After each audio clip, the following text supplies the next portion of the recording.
a shining star, no matter who you are, shining bright to see what you can truly be, what you can truly be.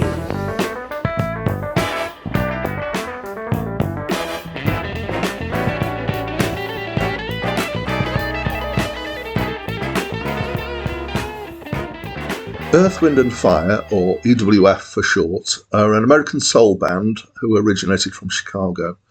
They've had continuous existence since 1969 until now.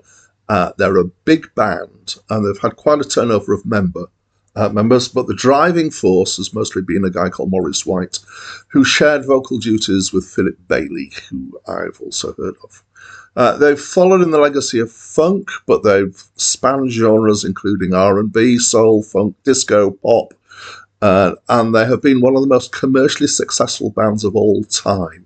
And they're very well regarded by their peers and by critics. Hi, my name's Dan, and this is a review of the album That's the Way of the World by Earth, Wind and Fire. It was their sixth studio album, and it was released in 1975, and it's also a soundtrack album. This is actually my second time reviewing this. First, I don't really do one review for any album on my channel, but before I did video reviews, I had a different list, and I had a blog where I was reviewing. I did about 400 reviews on that list, with a readership of about 5 to 10 at times. And so this album came up on that list. So I have come across it before. I would describe this as being funk and soul, and where slap bang in the middle of the 70s at 1975. We're also, I would say, slap bang in the middle of the soul funk cliches. So my musical formative years were the mid to late 70s. And at that time, I was definitely into certain areas of rock much more than this sort of thing. And I might have sneered at this at that time. I am a lot older than that, and my opinions of music have broadened considerably over the years.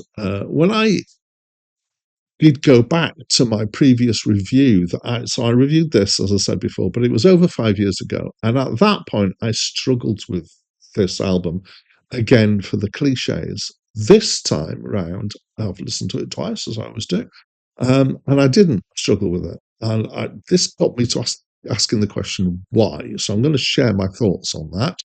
Not that it's hugely relevant. So I spent a lot of time in those intervening 5 years reviewing albums. I've reviewed a lot of albums.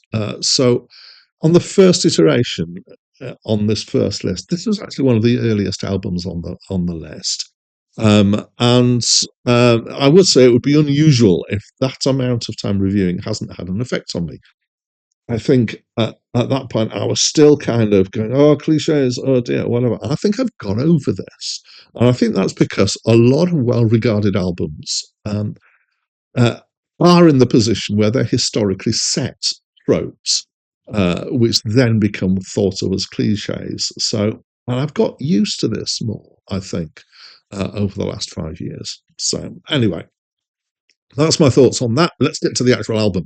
As I said, funk and soul. There's some funky stuff in here, and I think I would claim that we're somewhere in the transition between funk and disco. So we're not quite fully disco yet, but we're kind of moving in that direction. These tracks, the more funky tracks, are my favourite tracks on the album. Africano, I would say, is particularly strong, but there's quite a few good funk tracks here. I do like a good bit of funk, it has to be said. All About Love is the most cliched soul album, but it's still musically strong. It's a bit kind of in the talking and advice kind of thing, and using for phrases like y'all, and it's so I'm going to throw in here. A lot of people won't know what I'm talking about. I'm sorry, but if you're from the UK and you know Lenny Henry and his character Theophilus P. Wildbeast, is very much that kind of stuff. But I think this is a style of thing that, I have heard other music in soul where they have done this talking and kind of almost preaching, and it is a bit preachy. And I think it comes back to legacy of gospel music in churches, and has come through from that. Don't know. Anyway, Musically, the band are really good. They're hot and they're really competent, and the feel is great. The bassist, particularly Verdine White, really good. Some great playing. The singing is shared between Maurice White, Philip Bailey, and the bassist, and um, and the singing's good as well. Is nicely presented. Very much kind of soul singing, as you might imagine. I was going to say actually, as well as the bass player being fine, if you add an R to that, the brass playing is also particularly good. That's on this album. It's possible that my reaction to this album has been somewhat coloured by the fact that the last three albums that I've reviewed, which were Earl Sweatshirts, the Dream Academy, and the Dream Syndicate, completely different. And who was the one before that? Just trying to remember. Came Impala.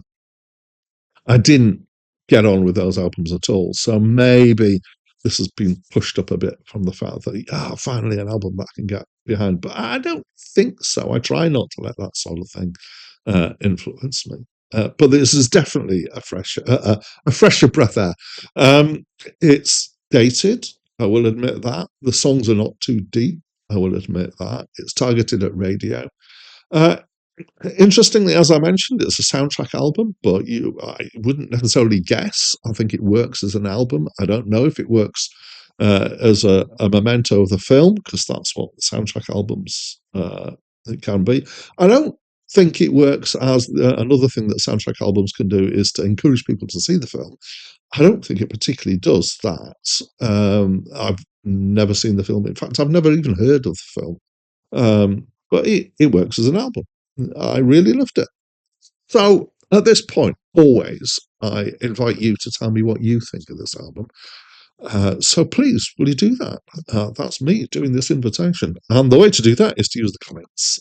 So please leave me a comment about your thoughts on this album, any history that you've got with the album, any thoughts you got on Earth, Wind and Fire, whether you like my review or not, and anything like that. But that's it from me for now. Paint a pretty smile each day. Loving is a blessing, yeah. Never let it fade away. It's all about love, yeah. Feel yourself a true romance.